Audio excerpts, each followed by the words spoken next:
Why did the United States attack Libya, Iraq, Afghanistan, and Yemen? Why are U.S. operatives helping to destabilize Syria? And why is the United States government so intent on taking down Iran, in spite of the fact that Iran has not attacked any country since 1798? And what's next? What are we headed for? When you look at the current trajectory that we're on, it doesn't make any sense at all if you evaluate it based on what we're taught in school. And it doesn't make any sense if you base your worldview on the propaganda that the mainstream media tries to pass off as news. But it makes perfect sense once you know the real motives of the powers that be. In order to understand those motives, we first have to take a look at history. In 1945, the Bretton Woods Agreement established the dollar as the world reserve currency, which meant that international commodities were priced in dollars. The agreement, which gave the United States a distinct financial advantage, was made under the condition that those dollars would remain redeemable for gold at a consistent rate of $35 per ounce. The United States promised not to print very much money, but this was on the honor system, because the Federal Reserve refused to allow any audits or supervision of its printing presses. In the years leading up to 1970, expenditures in the Vietnam War made it clear to many countries that the U.S. was printing far more money than it had in gold. And in response, they began to ask for their gold back. This, of course, set off a rapid decline in the value of the dollar. The situation climaxed in 1971 when France attempted to withdraw its gold and Nixon refused. On August 15th, he made the following announcement. I have directed the Secretary of the Treasury to take the action necessary to defend the dollar against the speculators.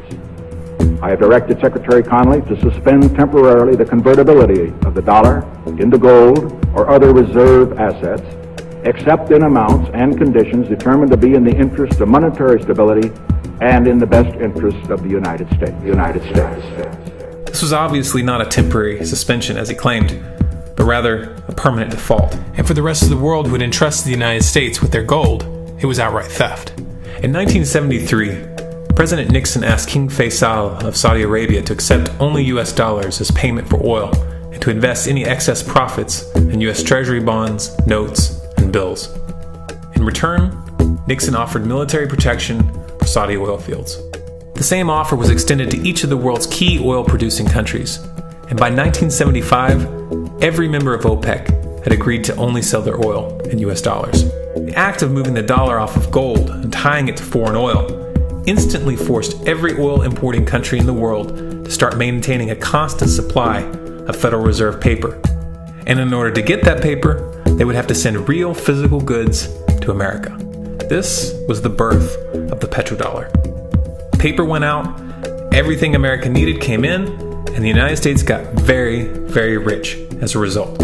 It was the largest financial con in recorded history.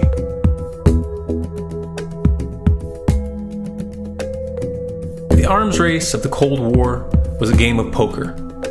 Military expenditures were the chips, and the U.S. had an endless supply of chips. With the petrodollar under its belt, it was able to raise the stakes higher and higher, outspending every other country on the planet, until eventually U.S. military expenditures surpassed that of all other nations in the world combined. The Soviet Union never had a chance. The collapse of the communist bloc in 1991 removed the last counterbalance to American military might. The United States was now an undisputed superpower with no rival. Many hoped that this would mark the beginning of a new era of peace and stability. Unfortunately, there were those in high places who had other ideas. Within that same year, the U.S. invaded Iraq in the First Gulf War. And after crushing the Iraqi military and destroying their infrastructure, including water purification plants and hospitals, crippling sanctions were imposed which prevented that infrastructure from being rebuilt. These sanctions, which were initiated by Bush Sr. and sustained throughout the entire Clinton administration, lasted for over a decade and were estimated to have killed over 500,000 children. The Clinton administration was fully aware of these figures. We have heard that 500,000 children have died. I mean, that's more children than died in Hiroshima. And you know, is the price worth it? I think this is a very hard choice, but we think the price is worth it. Miss Albright, what exactly was it that was worth killing 500,000 kids for? In November of 2000, Iraq began selling its oil exclusively in euros. This was a direct attack on the dollar and on U.S. financial dominance, and it wasn't going to be tolerated.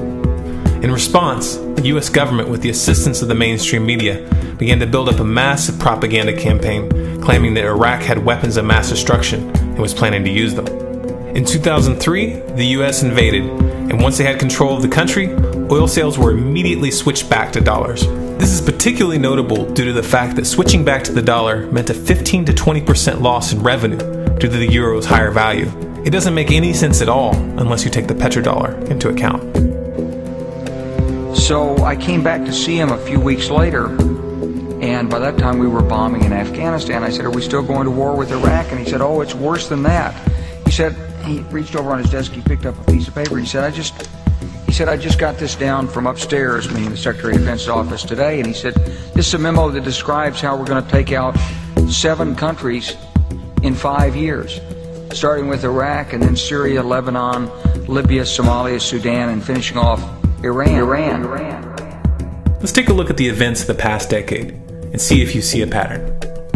In Libya, Gaddafi was in the process of organizing a bloc of African countries to create a gold-based currency called the dinar, which they intended to use to replace the dollar in that region. US and NATO forces helped destabilize and topple the Libyan government in 2011, and after taking control of the region, US armed rebels executed Gaddafi in cold blood and immediately set up the Libyan central bank. Iran has been actively campaigning to pull oil sales off of the dollar for some time now, and it has recently secured agreements to begin trading its oil in exchange for gold. In response, the US government, with mainstream media assistance, has been attempting to build international support for military strikes on the pretext of preventing Iran from building a nuclear weapon. In the meantime, they established sanctions which US officials openly admit are aimed at causing a collapse of the Iranian economy. Syria is Iran's closest ally, and they are bound by mutual defense agreements. The country is currently in the process of being destabilized with covert assistance from NATO, and though Russia and China have warned the United States not to get involved, the White House has made statements within the past month indicating that they are considering military intervention. It should be clear that military intervention in Syria and Iran isn't being considered. It's a foregone conclusion, just as it was in Iraq and Libya. The U.S. is actively working to create the context which gives them the diplomatic cover to do what they already have planned. The motive for these invasions and covert actions becomes clear when we look at them in their full context and connect the dots. Those who control the United States understand that even if a few countries begin to sell their oil in another currency, it will set off a chain reaction and the dollar will collapse. They understand that there is absolutely nothing else holding up the value of the dollar at this point, and so does the rest of the world. But rather than accepting the fact that the dollar is nearing the end of its lifespan, the powers that be have made a calculated gambit. They have decided to use the brute force of the US military to crush each and every resistant state in the Middle East and Africa. That in itself would be bad enough, but what you need to understand is that this is not going to end with Iran.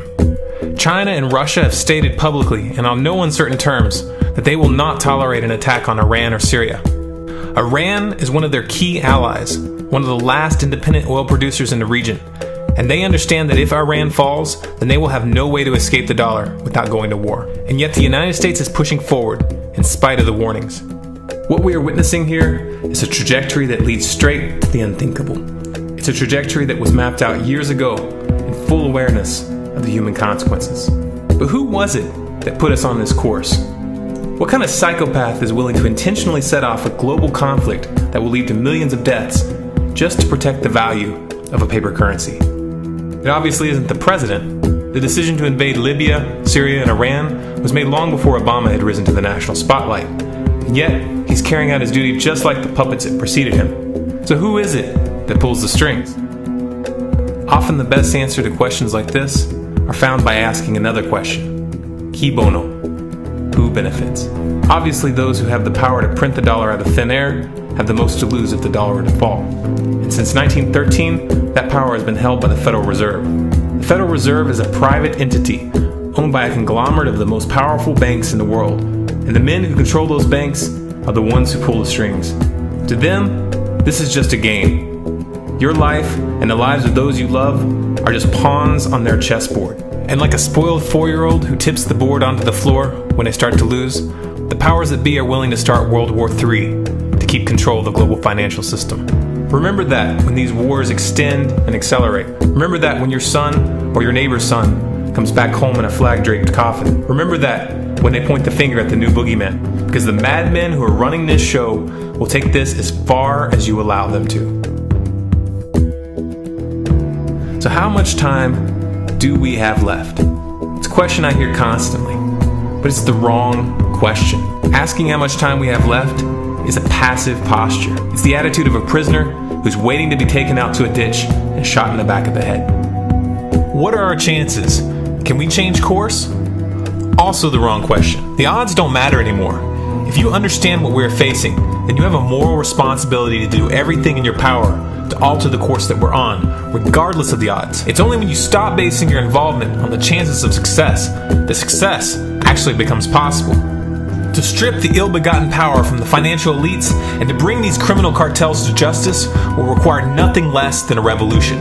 The government is not going to save us. The government is completely infiltrated and corrupt to the core. Looking to them for a solution at this point is utterly naive. There are 3 stages of revolution, and they are sequential. Stage 1 is already underway. Stage 1 is the ideological resistance. In this stage, we have to actively work to wake up as many people as possible about what is happening and the direction we're headed. All revolutions originate from a shift in the mindset of the population, and no other meaningful resistance is possible without it. Success in this stage of the game can be measured by the contagion of ideas. When an idea reaches critical mass, it begins to spread on its own and seeps into all levels of society. In order to achieve that contagion, we need more people in this fight.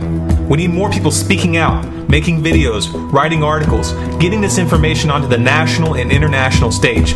And we especially need to reach the police and the military.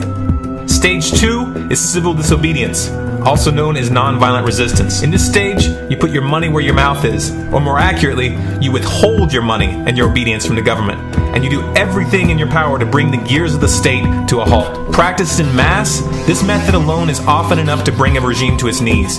However, if you fail at this stage, stage 3 is inevitable. Stage 3 is direct physical resistance. Direct physical resistance is the last resort, and it should be avoided and delayed as long as possible, and it should only be invoked after all other options have been thoroughly exhausted. There are those who talk tough and claim that they will resist when the time comes, but what those people fail to realize is that if you are inactive during the first 2 stages and save your efforts for the last resistance, then you will fail. When the Nazis were moving door to door, dragging people out of their homes in Germany, that was the time to fight back physically. But due to the lack of ideological resistance and civil disobedience leading up to that moment, even an armed uprising would have likely failed at that point. An armed uprising can only succeed if the people have established an attitude of active resistance. And active resistance is only possible after their minds have broken free from the mainstream propaganda. If you want to fight back, it's now or never. You're not going to get another chance, and the stakes are far higher than they were in Nazi Germany.